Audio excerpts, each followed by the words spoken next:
is everyone? I'm back, baby. It's Jake Ciely. I'm great. Everybody else sucks. Oh, no. It's every nightmare I've ever had. Excuse me? It's time to check the link. Pretty crazy, huh? But it doesn't matter because none of this has anything to do with the show. You know what? You just made the list. Oh, wait, you serious? Let me laugh even harder. It's all in football. Sure, we talk about it all the time. Really? No.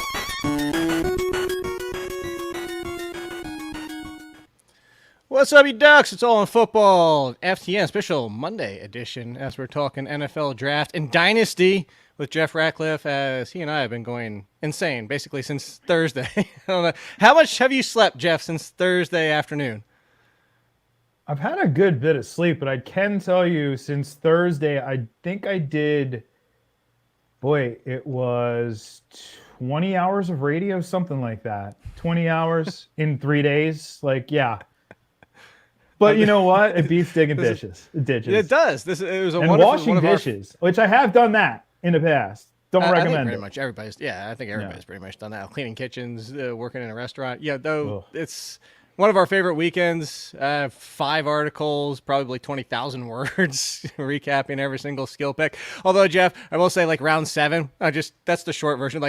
Developmental tight end, you don't need to worry about him. It's just one sentence. It goes from a paragraph in the first round to by the time you get to the 7th round, it's 6 words. My breakdown for Kevin Smith, or wait, not Kevin Smith. Is Kevin Smith? Oh, it doesn't even matter. What the hell's his last name? Why can't I think it was Kevin Harris? I was like, the Patriots are going to Patriots. That's all I said for his breakdown. That's pretty much what it is. Practice squad, right? There you go. Yeah. But reminder, if you want to check out all of Jeff's stuff over at FTN, 20% off with code ALLIN. If you want to check out my stuff at The Athletic, which I gave grades and updating rankings, which we're going to be talking about today over at theathletic.com/betstv. That's all capitals. First month is free, so you can check all of it. Yell at me in my comments, Jeff, about my redraft, which we're not going to be talking about, but my redraft having Lamar Jackson number 2 because I'm a clown for having Lamar Jackson number 2. It's a tier. I don't really care. If you want to debate it, go right ahead. But we're talking Dynasty. We're going to talk rounds 2 and 3 first, Jeff, but we're going to mix in Dynasty with it because that's what this show is about. Jeff has his Dynasty ranks. I have my Dynasty ranks. Combine them because we're 1 and 2. Although if you just want to take Jeff was 1, I was 2. So technically you could just take Jeff and be the most accurate. But if you combine us, you probably get the ultimate accuracy, right? If you take us together. I think so. We make up for each other's small 10% flaws, maybe? I guess so. But, all right, real quick, round 2. I think the first one, let's just talk a wide receiver by himself to start. Christian Watson.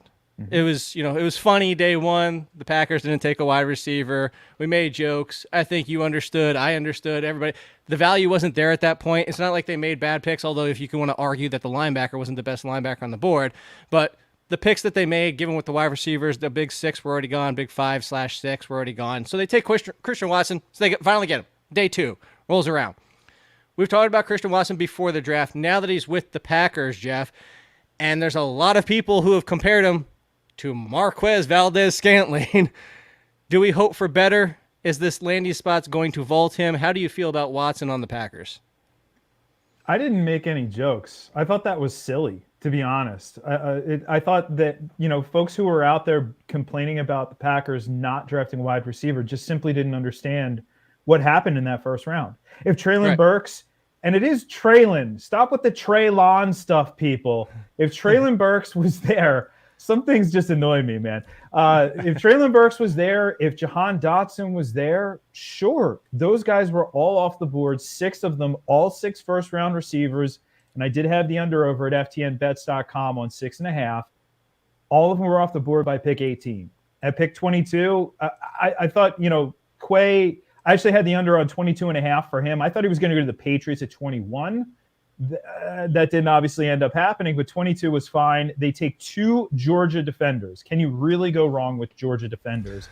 Now, the power move for Christian Watson, I didn't see that Marquez Valdes-Scantling comp. I guess you have a taller guy, but this kid's a little bit more athletic than Marquez Valdes-Scantling. This kid has some rawness to him coming to the pro level. But we knew that Brian Gutekunst, the week of the draft, came out and said Aaron Rodgers is going to have a role in developing young wide receivers. One has to think Aaron Rodgers had a lot to do with this particular pick. You have a kid who really fits some of what we've seen with these receivers in the past, not just Valdez-Scantling, but a bigger-bodied receiver. Devontae Adams is a bigger-bodied receiver. Devontae Adams was a receiver who, despite wild production at the college level, came into the pro level and was raw and needed a couple years to really develop and learn the things that Aaron Rodgers wanted him to do on the football field. And I do think we're going to see that with Watson, but he lands in a prime spot. There's nobody there. Allen Lazard, fine. Randall Cobb, whatever. Sammy Watkins isn't even going to make this team. They eventually draft Romeo Doubs later on, and Samori Tourier in the very end. If they're smart, they keep Watkins through week 1. Then I guess. I don't think he makes the team though. If he had any guarantee money in that contract, it's very little. I don't have it in front of me right now, but regardless, I don't think he makes the team. So Watson, any of the wide receivers may have improved his value the most coming out of day 2. So Sammy Watkins, 350,000 guaranteed. There you go. Drop in a bucket. Yeah, for especially NFL purposes. Hell, if you're talking the Mets, they just threw out $40 million for everybody out there in Robinson Cano. So NFL but baseball contracts are just. I know. Yeah. But that was all guaranteed. Like that's guaranteed for baseball. That's unlike the 350. So Christian Watson, I didn't compare him to Marquez Valdez-Scantling either. For fantasy purposes, I gave this range of outcomes, Jeff. I said DK Metcalf at best, Van Jefferson more likely, but I could see him settling in between. So fringe wide receiver 2/3. Again, ceiling, especially with Aaron Rodgers, but I'm not saying this for his rookie year, but for down the road, ceiling is obviously he gets to DK Metcalf.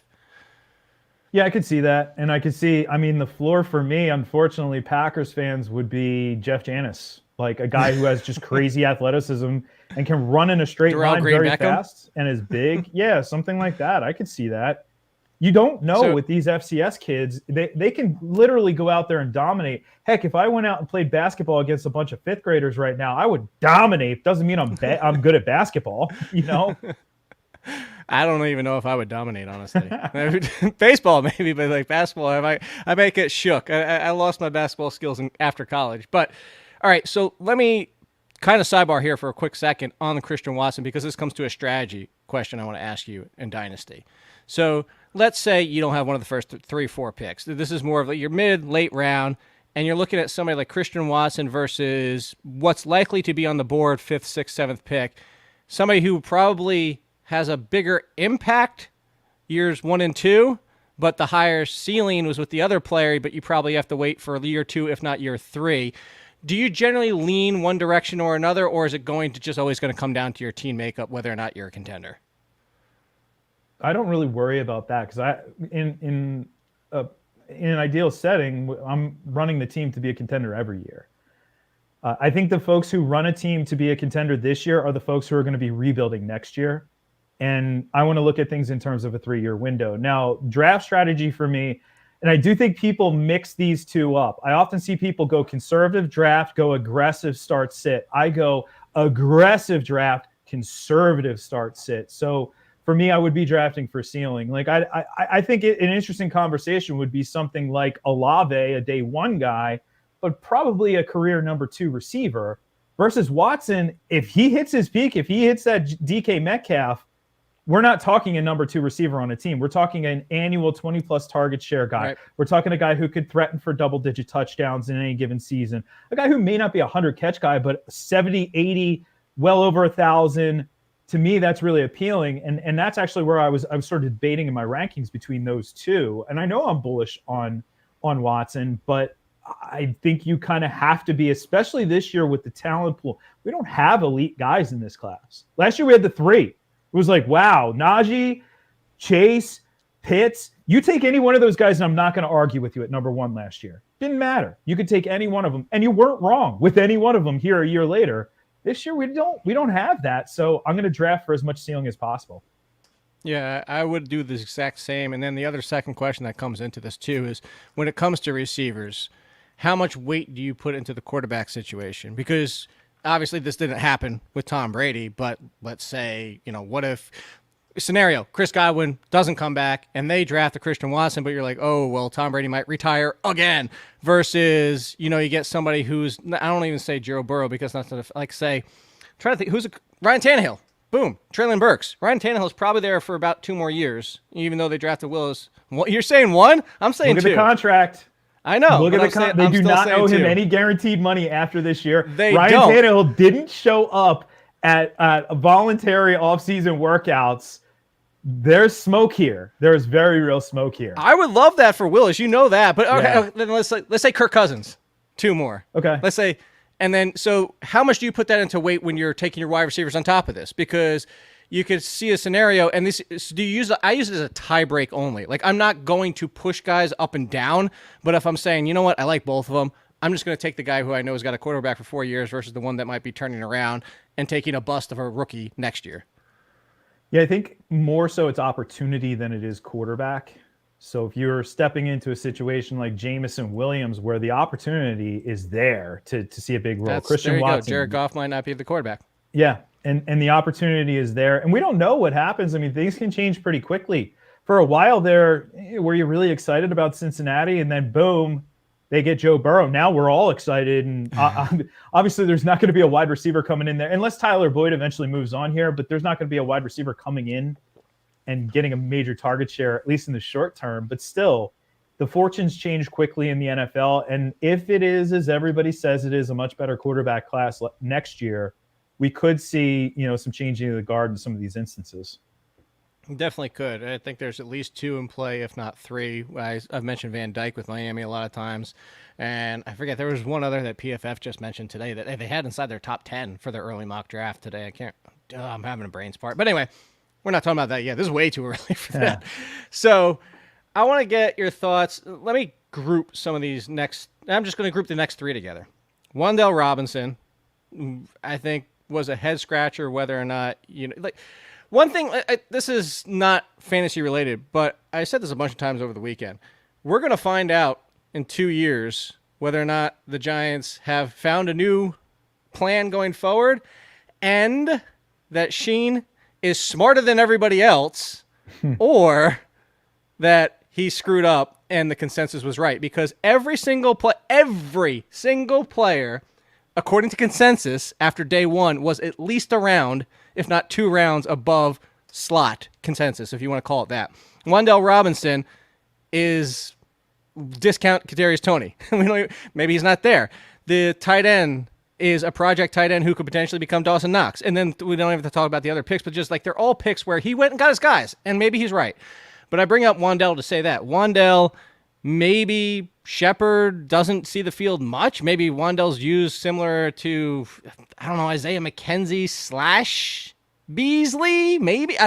Mechie and Tyler Thornton, those 3. Do you have any intrigue in those? Because Mechie feels like the safest. Thornton feels like the biggest boom bust. And the Patriots, again, got another N'Keal Harry. And then Wan'Dale, I just discussed all the problems with concerns with Wan'Dale. Is there any of those 3 that you actually have legitimate interest in? Yes. I mean, Wan'Dale is, to me, a poor man's Rondale Moore. I think that's what we may That's see. another good one. Yeah, I think there's a lot of similarities between the two, but he just athletically, he's athletic, but Rondale Moore is like off the charts athletic, so it's not really a fair fight. Tyquan Thornton, you talk about going off the reservation with picks. Outside of the corner they took, what was that, round 3? Which I thought that was a great pick by the Patriots. The rest of them were like, what? You took a 3rd rounder in the 1st round. In your 2nd round pick, you took a guy who had like a 5th round grade, Tyquan Thornton, right? Like, what are we doing? You're taking Bailey Zappi like in the 4th round. I said this to Meany on his show on FTN over the weekend, and I said the Thornton pick is like, when are we going to stop doing this with Baylor wide receivers? Like, how many times do we have to go down this road with Baylor wide receivers? They're fast. They're athletic. That's all they do.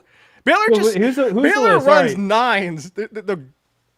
With that Madden play, what's the 4 verts? That's what they just run. Yeah, exactly. So we have Mims. We have what's his name? Corey. I can't even remember his name anymore. Oh, from a few. Yeah, not even in the league anymore. Undersized downfield guy, right? That's what they all are. I mean, I appreciate that he's trying to add some speed, and he added a lot of speed. He got sub 4.3 wheels, but what can he really do for you is a big question. So the obvious answer is Mechie for me, because he steps into a spot where in theory he could be like 2-2B with Nico Collins. Obviously, Brandon Cooks is going to be the top target there. They, of course, had to draft a tight end again because you can't have a Houston Texans draft without at least one tight end. At least they didn't double down like the Ravens. Yeah, well, thanks, Ravens. Isaiah Likely there. Great. Let's bury him for the next forever. But I do like Mechie. Overall, solid player. He's like a jack of all trades, master of none. He's not like your typical recent Alabama explosive wideouts, but I think he can be a pretty good pro. And if Davis Mills, I mean, I guess we have to give him the benefit of the doubt. The team believes in him. So if he can ultimately pan out to be like a Kirk Cousins, like starting quarterback, then there will be meat on the bone there. I thought the Texans did an okay job, too, because they had a lot of needs and they addressed a lot of needs in the draft. Did you see Mel Kiper's graphic for day 2 when it came up when it said the team needs? It was everything but quarterback. Wow. That was like the best thing ever. And I said, honestly, why are you leaving out quarterback? Like, I know Davis Mills, but why I put that up when you were saying that is because I think they go Stroud or Young next year. I think they they move on from. But the reason I grouped those three together is because the next three feel like they all landed in great situations. They're very talented wide receivers.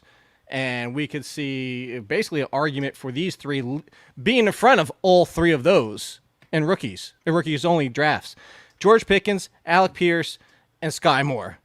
So I'm going to start at the bottom real quick, Jeff, because that's the biggest pushback I'm getting. And I want your opinion. We debate a lot of things. We often agree 90% of the time. But Sky Moore, here's my take on Sky Moore. I love the player. I love the Chiefs. I think people in fantasy continue to overrate the third option.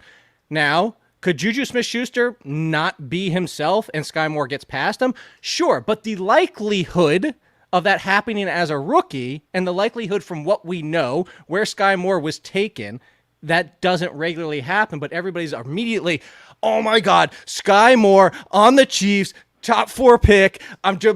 And yes, in Dynasty, he's a better pick than seasonal. And I'm not, we're not talking redraft here, but what's your take of these three? Is Sky Moore your favorite? Because this group for me, George Pickens is actually my favorite, despite the terrible quarterback situation, because I think he immediately gets past Chase Claypool. Well, yeah, and you make the key point. Dynasty is different than redraft. Redraft we only care about right now. Dynasty, Sky Moore gets to play in a perfect world his entire career with Patrick Mahomes. It's not too bad at all. And eventually, yes, he's going to work his way in. Like, I know a lot of people gave the Golden Tate comp. I gave the more athletic Hunter Renfrow comp.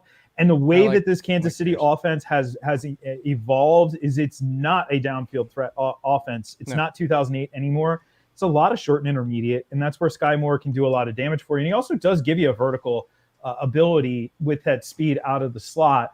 I tend to agree with you. I love Alec Pierce. Don't get me wrong. And that was one of those when that went down, because there were a lot of picks where you're like, but I gave the old Tiger Woods fist bump with that. I like all Alec three Pierce. of these.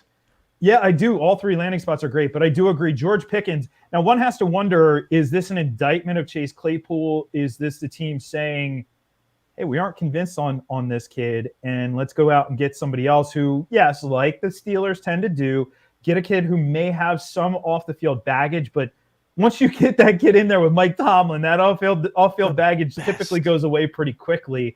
He's supremely talented, though, compared to when you compare him to Pierce and Sky Moore, there's no comparison. On the field, he's clearly a better player. It was the baggage that brought him down. It was the injury that brought him down. And the Steelers, yet again, day 2 wide receivers for the Steelers. How many times are we going to see this where these guys just pluck somebody out and then he's going to be a fantasy star? Now, Deontay Johnson still be the number 1, but would it be surprising at all if Pickens passes up on the depth chart Claypool as the number 2 this year and emerges as the true X for that team? I think that'd be pretty interesting. I could see the Pickens even as the 1 next year in 2023. So let me ask you this, kind of a preview when we get to the ranks. How would you rank those three Dynasty only? Would you go more Pickens Pierce or would you go Pickens more Pierce? For rookies, yeah, I guess, well, it would be the same for, inserting them into regular Dynasty rankings. But yeah, I do have more first. And it's just simply, hey, if Pickett, which, I mean, the quarterback, his name is Ken He Pickett. Like, really? Like, how How are you? I've never heard anybody break it down like that before. It's like your parents are like, yeah, we're gonna set you up, and then also give you small hands. But if he pans out to be a decent starting quarterback, then that'll help Pickens. But he's not Kirk Patrick Cousins, Mahomes. Yeah, if he's Kirk exactly. Cousins, and honestly, I think that's like the great bar for a while. A decade ago, it was like Andy Dalton. You're like, oh, if he pans out to be Andy Dalton, then he's okay. Now it's like, all right, Kirk Cousins. We'll give him Kirk Cousins, and your starter. Derek Carr. I actually think that's above average now. I know what he's done recently. It's that eyeliner. It's helping him see clearly. Eyeliner, yes, he's a it's vampire like with the black at night. in baseball. Yeah, exactly. Did you see his haircut? I missed it. Fortunately, oh my god! Like it is. He's got the full on. He's got the pompadour, but it comes to the back too. Like, dude, I was like, dude, you're not 22. Like, what are you doing, Derek? When I saw him, the scene with "How do you do, fellow youths or fellow kids?" Like that immediately came to mind for Derek Carr. Yes. That's Derek Carr out there. All right. So these last four are head scratcher of all head scratchers. Would you agree, Velus Jones going to the Bears? That you have old slot only. Yes, you have a need for an X receiver, and you get pretty much a glorified kick returner. Slot receiver. Okay, Velus Jones is fast. What could he do? As you mentioned, like how many dynasty wide receivers is he older than who've been in the league for a couple of years? That's the crazy thing. He's 25, right? This is age 25 yes, season. He's older than both Bengals wide receivers. He's older than Judy. Like he's got to be close to almost older than Juju, and Juju's been in the league since like 1996. I think Juju's finally. Isn't Juju finally like 26, 27? He's 26 now. Yeah. Is he? Finally. Oh no, he's not. He's not 26 till November. Who's older, Velus Jones or Juju? So okay, Velus Jones is turning 25 on May 11th. Okay. He's going to be 25 before the season starts. Holy heck. This is. And he's basically redundant with Darnell Mooney. I've been on. I get it. People, there's groupthink in fantasy football. I get it. But the groupthink on Darnell Mooney has gone way too far. Like, yes, he's the only guy there, but we also, they did draft offensive linemen. They just didn't draft any good offensive linemen. So Justin Fields is going to be running for his life. What makes us think that he's going to be entirely accurate this year? It's going to be a very bad year. And I know good receivers can still produce on bad years, but I'm convinced that Darnell Mooney's a number 2, not a number 1 option. And that can be really challenging. We just mentioned Juju. When Antonio Brown leaves, Juju's supposed to be the number 1. Well, no, he's better served as a number 2, in a complementary role. When he had to be the alpha, he's not the alpha. And I love Darnell Mooney. I'm not knocking him. I just don't buy that he's this like huge fantasy breakout this year. Yeah, I don't think he's ever really much of anything, similar to Phillips with Tennessee. Just and also because he's on Tennessee and purely a slot option, unless. Maybe Robert Woods is just toast at this point, and then maybe you get fringe wide receiver 4 value. But I think the most intriguing, so from the last 3 names, we have Jalen Tolbert, which obviously I think is very much like Michael Gallup. And maybe if Michael. Yeah. So there you go. And maybe if Michael Gallup's not 100%, or the number 3 is always relevant with the Cowboys to some degree. But you have him, you have David Bell going to the Browns, which I think is a great, first of all, fit alongside Amari Cooper, but also need that they have, but we know that they don't pass as much as many teams.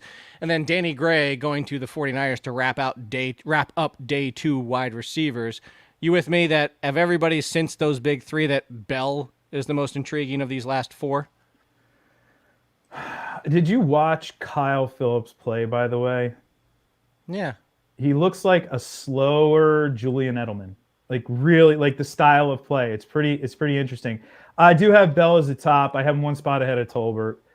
He could get on the field this year. And, obviously whenever Watson's on the field, that really changes the dynamic for that offense. But there's nothing there. You have Amari Cooper, DPJ, I guess, and then nothing. You have a bunch of athletes. Anthony Schwartz, athlete, not really a wide receiver. Jakeem Grant, athlete, not really a wide receiver. So there's great opportunity there. The problem is he tested so poorly. You just don't want to see a guy go out and test like that. But probably the most interesting. Tolbert's intriguing, but he's going to be slightly down in the pecking order. And that's even if Gallup does miss some time to start the season out. Yeah. No, so I actually had the interesting thing to go back to what you're saying about Phillips.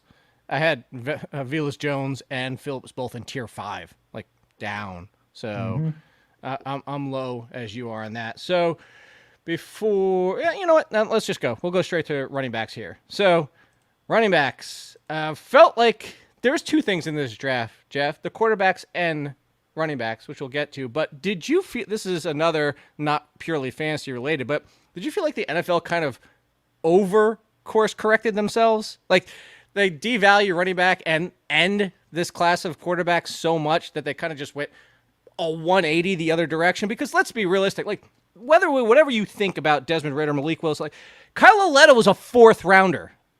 Kyle Aletta is not Sam Howell, and I'm not big on Sam Howell, but Laletta was a 4th rounder. Look at some of the 3rd round quarterbacks, and it just felt like the NFL just went so far in the other direction that it was an over-course correction. Running back, too, like Breece Hall, Kenneth Walker, no matter how you feel about these guys, to fall that far just felt like going the opposite way. Although Breece Hall didn't fall that far, but the rest of them did. Yeah, but there really wasn't anybody standout. You know, this year didn't have that type of talent in this class. There wasn't a Najee Harris type in this class. Running back, you mean? Yeah, at quarterback, maybe it is excessive. I put a tweet out. Some of the guys, I have the notes right here. Mason Rudolph was picked 76 overall. Davis Webb, 87. Jacoby there you Brissett, go. I was trying to think of Davis Webb. That's the one I was trying 91. to think of. Garrett Grayson was picked 75. I mean, this is like right where Ritter was taken. And then obviously Willis taken after that. And then, you know, to be right there with Matt Corral, it's surprising. But maybe they are just not as good as the draftnik/fantasy community made them out to be. I don't know. But as far as running backs are concerned, the simple fact of the matter, like you have these guys who are reaching free agency and then taking like $3 million deals, $4 million annual deals. Like they're not getting paid anything. The only guys who have set the market, all of those guys were re-upped by their teams. All the 10 plus million on average, they were all re-upped by their teams. None of those were in free agency. So these teams realize you can build with day 2 and day 3 running backs. And it's almost like the day 2 now is the premium, unless it's a, G-word generational talent. We're not going to see first round running backs very often, guys who you would want to give that 5th-year option to, because that's really what kept Breece out. Like if they don't think he can stick around for 5 years, they're not going to draft him in the first round anymore. So, no, and I think that's the biggest issue right there. Yeah. I forgot real quick before we continue with running backs, and I'll get to the question. I forgot to ask you, from rounds 4 to 7, wide receiver, was there anybody that you liked that we didn't bring up? There wasn't much left. It was basically Uzukanama or Uzukan Dobbs, which you already said. Calvin Austin, Khalil Shakir. Did any of those 4 interest you, pique your interest at all? No, of course, somebody had to yell at me about Khalil Shakir. I like Khalil Shakir as a player. The problem is in a best case scenario, what is he, the 4th target in that offense? And that's if he's able to beat out Jamison Crowder. So yeah, and then you have Cook there as well. He's going to catch balls out of the backfield. Let's see. Out of the, Bo Melton, I think is really athletic, but he's a 7th round pick. So no, that's why I don't even include in like 7th rounders. Romeo Doubs is probably the only one that I think is moderately intriguing just because that thin depth chart, and he has a pretty interesting profile. But the question is, you're in that offense, that system at Nevada, like you're really raw from a route running standpoint. You're going to need to learn an entire route tree to survive in Green Bay. Okay. All right, let's get back to running back then. So Breece Hall goes to the Jets, as we all know. The sads across the universe for Michael Carter stands in support and hope for what he could be. But there's been a couple mixed reports. Obviously, we're trying to project right now after the draft. There's scenarios, Jeff, where they say we could see a 60-40 split. There's some where it's like right down the middle, 50-50. There's comparisons to the Broncos backfield from last year. There's comparisons to the Browns backfield of years where one's supremely one role, one's supremely the other. I see your face. I don't go with that one either because I think we're forgetting how good Breece Hall is all around. What is your take on this? Because obviously you don't, first of all, trade up. Granted, it's only 2 spots, but you don't trade up to make sure you get Breece Hall and take him in the second round to say, we're going to 50-50 you. But how far do you go with this, and how upset should we be for Michael Carter? Is Michael Carter still potentially fine as an RB3? Where are you going with this? Well, I think comparing to those 2 backfields is very off. You're not landing in a spot with an incumbent. I didn't mention the one that I compare it to. Well, here, the incumbent former 3-down running back in Melvin Gordon. That's a different scenario. Cleveland as well. I mean, Nick Chubb was never a true 3-down back, but he can catch 30 balls, right? Kareem Hunt, a 3-down back, but probably, obviously they're using him in that role more so than as the early down guy. But also systematically, we're talking about a Shanahan run game here with Mike LaFleur. What did we just see in a Shanahan run game? In San Francisco, designed roles for these players. Like, you even heard that last year with Tevin Coleman coming over. Like, he's going to play the role he played in San Francisco. The Elijah Mitchell role is the role we want.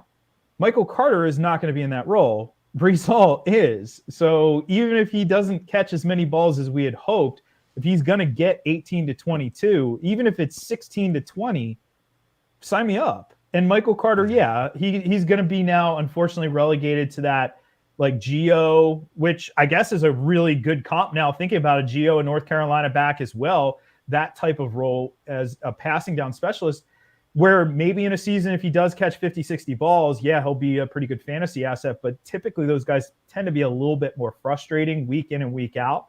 You look down at the end of the season, top 36 season, but it didn't feel like that throughout the course of the year, But I think Breece Hall, I hope this depresses his value enough that you get him at a little bit of a discount. I just don't think it happens, though, because people fall in love with rookies in redraft. Yeah, so I'm smiling because the team that I left out and the team that I would compare usage to and a little bit of an uptick is Arizona. James Conner, RB1. You know where Chase Edmonds finished? And that's why I smiled so big when you said it. As a mid RB3, both in points per game and on the season. And that's what I think it comes down to. So, yes, finishes there, but as you said, also is going to be frustrating for Michael Carter to get there. It's more disappointing than I think. I wouldn't say the 50-50. I'm with you on that one. So, Kenneth Walker, I kind of feel this spells the end of the day for Chris Carson on that team at this point. And this one, I think, is also going to be a clear role. Kenneth Walker first and second down, Rashad Penny third down, and that's what we get. Perhaps. Yeah, unfortunately, I don't think we see Chris Carson on the football field ever again. And, if you don't have that division of labor, you don't really have a good third down back. I mean, they still have, Homer and Dallas on that squad, but I don't know if that's going to cut it for them. So, if you have that luxury of being able to divide it up that way, maybe Walker surprises us too. Maybe he comes out in camp and it's like, oh, wow, this kid can actually catch the football. It didn't ask him to do it at the college level, but here he is doing it. The good thing about Grandpa Pete is we know that he is going to run the football. And the good thing is they don't have a quarterback right now. Maybe it ends up being Baker Mayfield, or I can't imagine it being Jimmy Garoppolo. I can't imagine San Francisco trading with him. So Baker's pretty much your only option other than what you have in-house. Run the football, man. And that's good for Kenny Walker. I would have loved to have seen him in a slightly better landing spot, but I did have that on my list of landing spots for running backs that I did on my SiriusXM show. Yeah. So from the rest from Kenneth Walker, don't get him mad at us. Is he mad? Does he not like Kenny?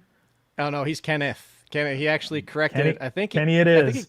I think you corrected Siciliano. There was a site that actually had him as Ken Walker, and he got mad about that. Or was it Kenny Walker? He's Kenneth. He's full Kenneth. Kenneth. Just like Mitchell Trubisky. Don't call him Mitch. So, but then didn't he backtrack that? And he's like, yeah, all right, you can call me Mitch. I think he just got tired of it. I think that's what's going to happen too. Is you're just going to get tired of people and just like, why do you keep correcting? Like at this point, I stopped telling Nando to stop calling me Jakey. Like there's no point. He's just going to keep doing it until the rest of my life. So I might as well just stop and he's going to continue. So we have James Cook, Rashad White, Ty David at 12, Tyrion, Ty. There's another one. He wants Tyrion, but a lot of people have already put Ty. Davis Price, Brian Robinson. These are the day 2 running backs. This is an easy answer, Jeff, right? it's Rachaad White is the one we care about mostly because he steps into one of the premier backup roles. Can we call Ty Davis Price Game of Thrones? Is that a doable nickname for him? With Tyrion? Tyrion? So. Although he might go by Lannister or something. I don't know. I'm assuming it's Tyrion.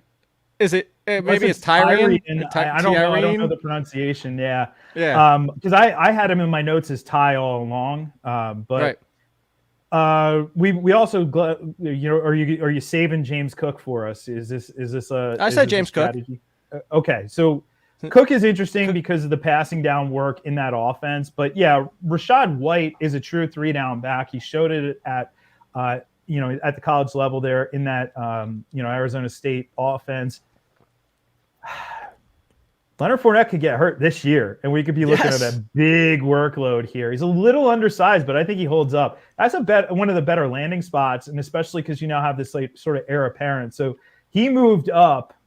I put him as my third running back now. So it's still Brees and Walker, and then a little bit of a teardrop. But I know some people might have Cook there. As much as I love the fact that he looks like a miniature Dalvin Cook, he's a miniature Dalvin Cook, and so the role isn't quite going to be there that we're hoping for. So yeah, I love Rachaad White in this landing spot. Interesting. I do have 2 running backs in front of him, which we're going to have to talk about in a second. Well, I have 2 running backs who are pretty darn close. Okay, I'll be interested to see. They're not in this. Brian Robinson, I said this, Jeff, and I had told somebody we'd discuss Antonio Gibson on this show. So one is I didn't move Antonio Gibson down because I never moved him up this offseason because Antonio Gibson's Antonio Gibson. This is if we were talking about the 49ers, roll. They're, no matter how much you guys want Antonio Gibson to get 4, 5, 6 balls a game, they're keeping him in his role. I think Brian Robinson says more about Jarrett Patterson than anything, is that they're just looking for a complete backup to Antonio Gibson. Dynasty-wise, is Antonio Gibson still inside your top 15? Yes. But see, that's what I got pushback on. Yeah. Okay, so you look at these two. Antonio Gibson, 6'2", 225, is he 220, and Brian Robinson, 6'2", 225? I don't care. They're both 6'2" and over 220 pounds, whereas Jared Patterson's 5'7", nothing. And hey, you put a couple more inches and more pounds on him, and that dude's an absolute rock star with the way he plays the game, but that's just not how it works in the NFL. They had a very real plan. That's a massive, from a human being standpoint, backfield that they put together. But it doesn't really change. I'm with you. It doesn't change my outlook on Gibson. Okay. So from rounds 4 through 7, I'm going to name all the rest of the running backs, and there is one correct answer here. Okay. There's actually no wait. There's 2. There could be 2. There's 2. There's 2 names. I think you're going to get both of them. So it's Dameon Pierce, Zamir White, Isaiah Spiller, Strong, Haskins, Algier, Connor, Ford, the other Ford, Williams, Ty Chandler, and Ty Batty. That rounds out the running backs. Your 2 favorites from those, Jeff? Well, my favorite before the draft was Dameon Pierce, and he lands in a prime opportunity. It's not a good team, but that's who I have in front of Rachaad White. Yeah, I have him right behind him. One of the 2. Okay, so that's one of the 2, and who's the other? Because I had White ahead of him before the draft, so I kind of just stuck, based on where they landed. It was pretty close. Algier is the next man up. The team goes as far as releasing Mike Davis, today. And people are like, "Oh, what about Cordero Patterson?" All right, well, Arthur Smith told us he's moving around the formation. What? It's not me saying it; it's the darn head coach. I don't know what else we need. He's a 3-down back. He's a big boy. He's kind of like Jamal Williams. I know this is it's helmet scouting because they both went to BYU, but he's Jamal Williams with more juice. It's a great landing spot for Algier. Great landing spot. So he's the other one for me. Yeah, I have both of them just in front because of White. He's behind somebody. You got Algier in the lead, sharing time. Dameon Pierce in the lead, period.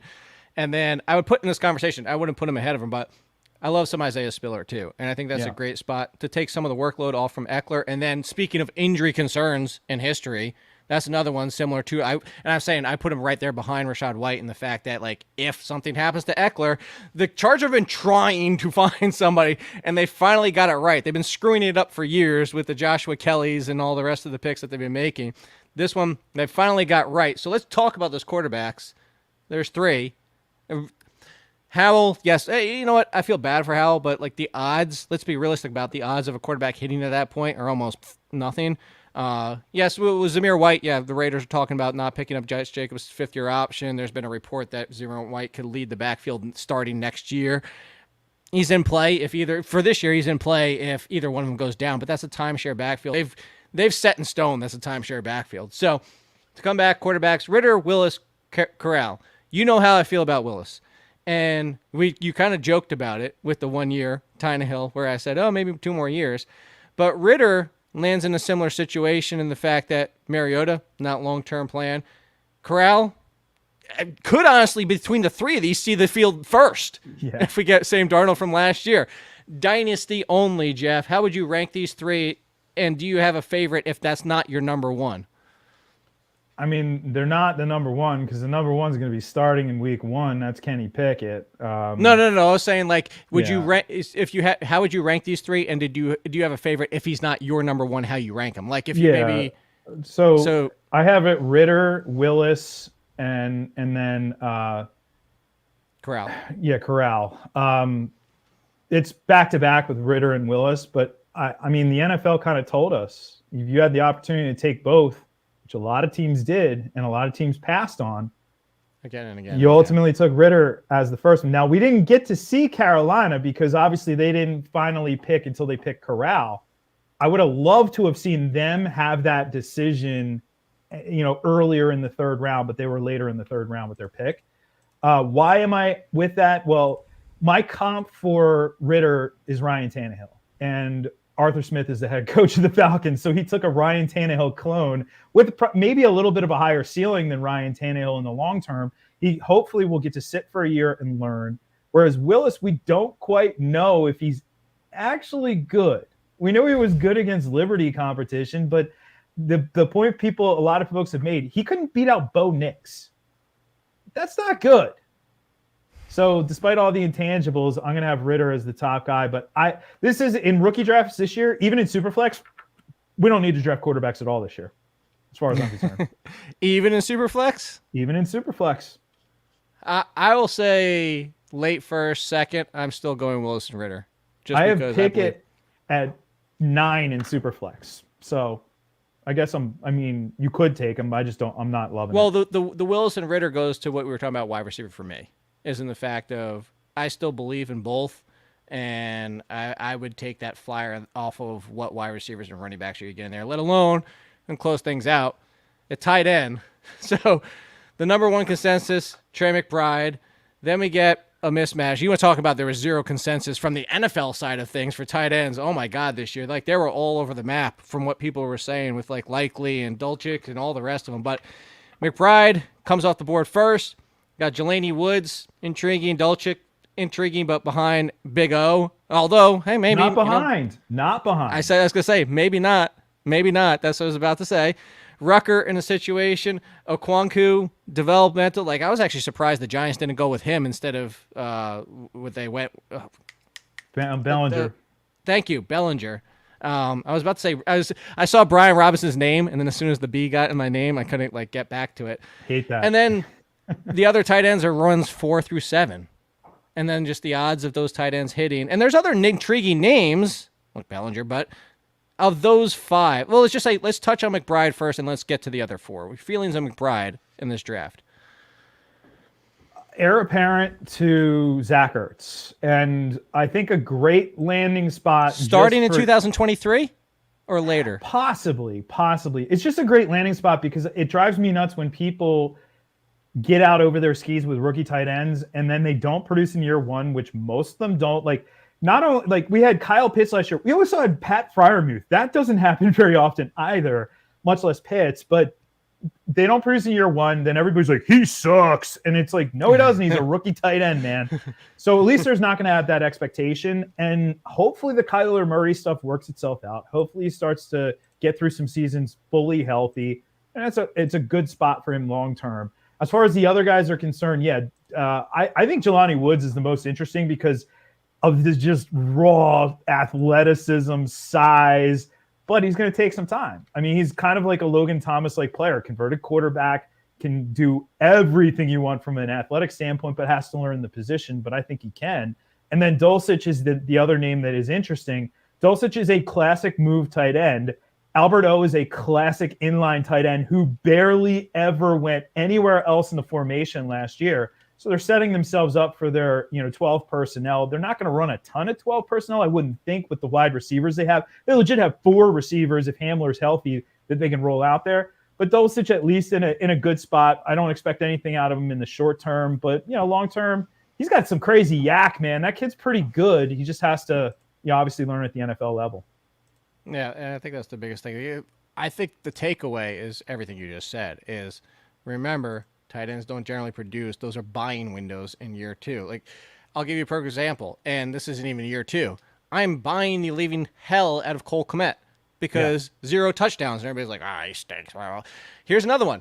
Brevin Jordan. I don't know why people are in on Brevin Jordan. Like, are we forgetting? There's just by year 2 and 3 tight ends who haven't produced yet in Dynasty, especially because Jeff just made an amazing point. People get way too excited for tight ends, and then they go crazy for it.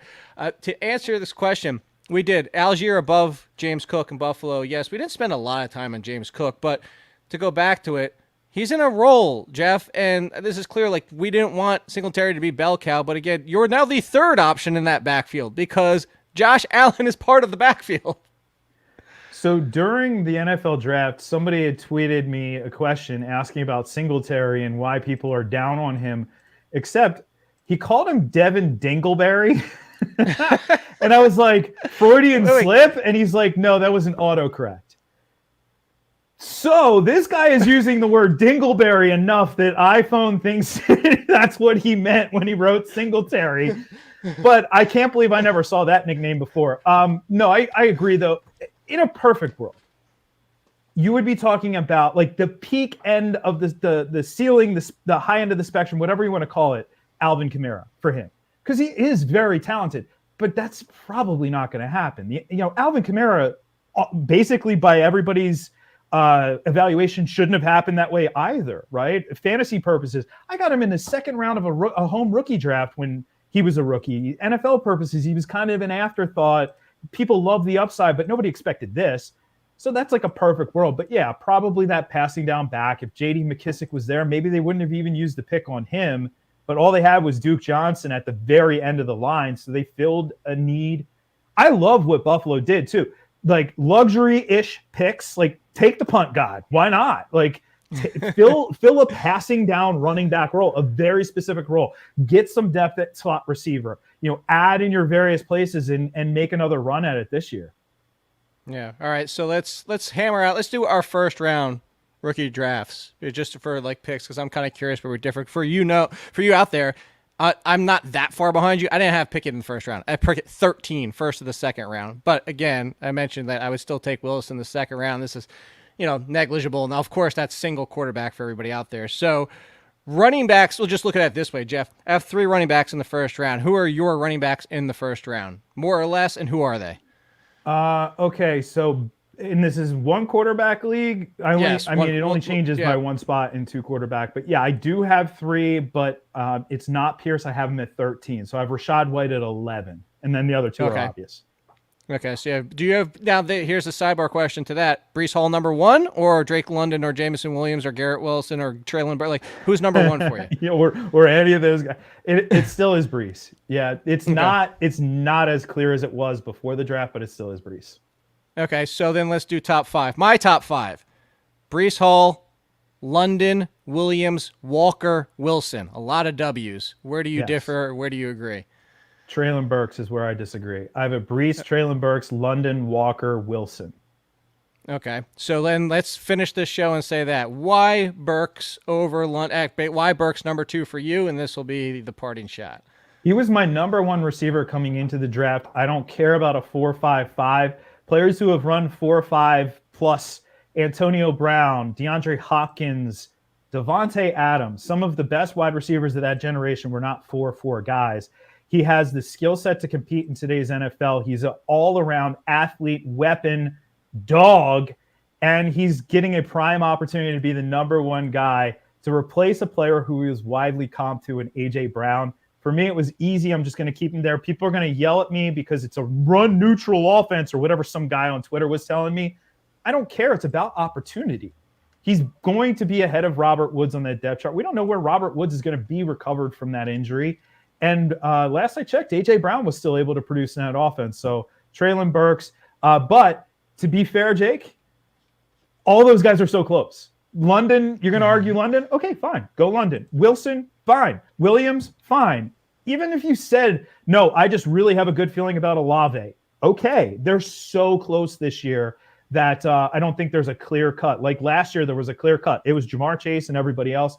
There isn't this year. And I'll agree with you 100% on that. You can see the difference I have. Make sure you check out Jeff at FTN. Code ALLIN, get you 20% off. You can see my takes and drop in the comments and tell me how stupid I am over theathletic.com/BetsTV, all capitals. Be back tomorrow with Lauren to talk regular redraft ranks. And then all the way to the week after that, a Tuesday again, that's with Meanie. Jeff does great work, so make sure you're checking him out on his radio show too, SiriusXM, and we'll see you guys tomorrow.